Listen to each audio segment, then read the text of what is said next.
Wow, saya tidak menyangka Nusron Wahid ternyata sangat tolol. Demi bisa merampok tanah rakyat, dia mengatakan, rakyat itu hanya punya hak pakai. Sebenarnya semua adalah tanah negara. Lalu kemudian berkata lagi, dari mana jalannya tanah warisanmu? Emangnya mbahmu menciptakan tanah?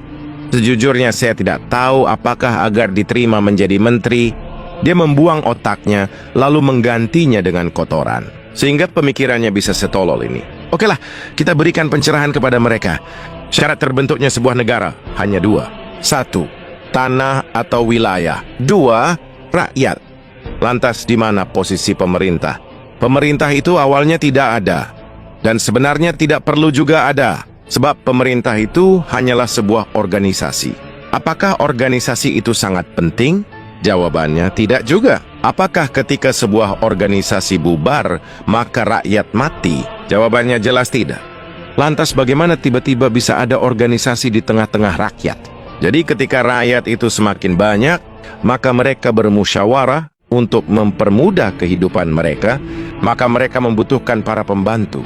Maka mereka sepakat membentuk sebuah organisasi dan mereka menggajinya. Itulah asal mula pemerintah. Jadi ibarat negara itu adalah rumah, maka rakyat adalah majikan.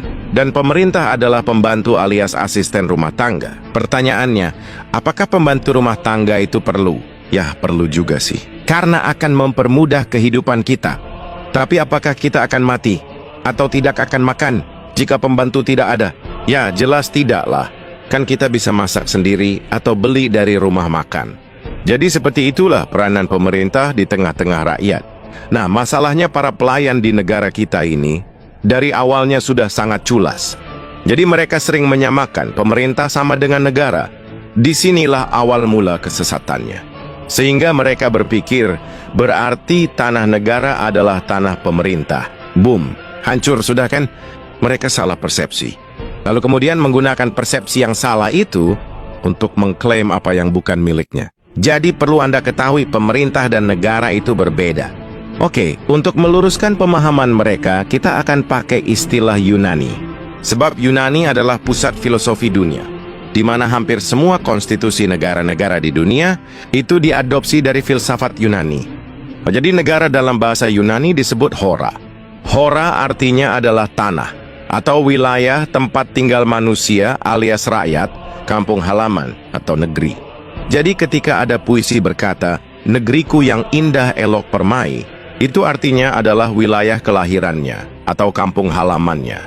Jadi jangan Anda bayangkan pemerintah seperti Indonesia yang isinya Nusron, Sri Mulyani, Omon-Omon, dan para tikus lainnya bisa rusak keindahan puisinya tadi. Kemudian rakyat dalam bahasa Yunani disebut demos. Nah, jadi jika Anda menyebutkan kata demokrasi atau negara demokrasi, itu artinya kedaulatan rakyat. Sebab demokrasi berasal dari dua kata, yaitu demos dan kratos. Demos artinya rakyat. Kratos artinya majikan, pemilik, pencipta, tuan, dewa, ataupun Tuhan.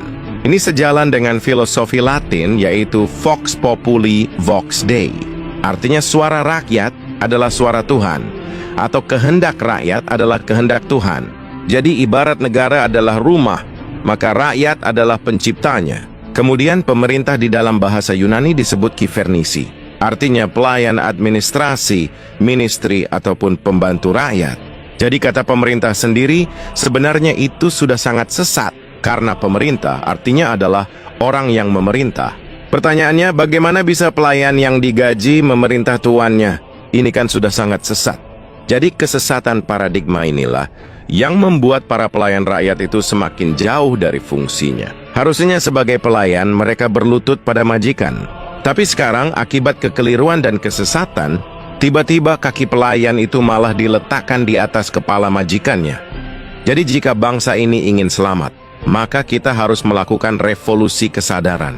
Kita harus berhenti menggunakan kata pemerintah, sebab itu bisa membuat mereka tersesat dan lupa diri. Maka kita harus segera mengganti istilahnya untuk menyebut mereka. Berikut ini adalah beberapa istilah yang pas untuk kifernisi. 1. Babu. 2. Pelayan. 3. Abdi. 4. Mandataris. 5. Pekerja. 6. Pembantu. Atau apa kira-kira istilah dari daerah Anda? Jadi terjawab sudah ya. Jika si Nusron berkata, emang mbahmu menciptakan tanah? Jawab saja. Dasar tolol. Emang pemerintah yang menciptakan tanah? Tanah itu ciptaan Tuhan. Sementara negara itu adalah tanah wilayah tempat tinggal rakyat. Sedangkan pemerintah, atau bahasa tepatnya Kivernisi, itu adalah organisasi pelayan rakyat. Bisa ada, bisa tidak. Jadi mari bangkit. Dan beri pelajaran kepada para pembantu kita itu sebelum mereka semakin kebablasan. Hidup daulat rakyat!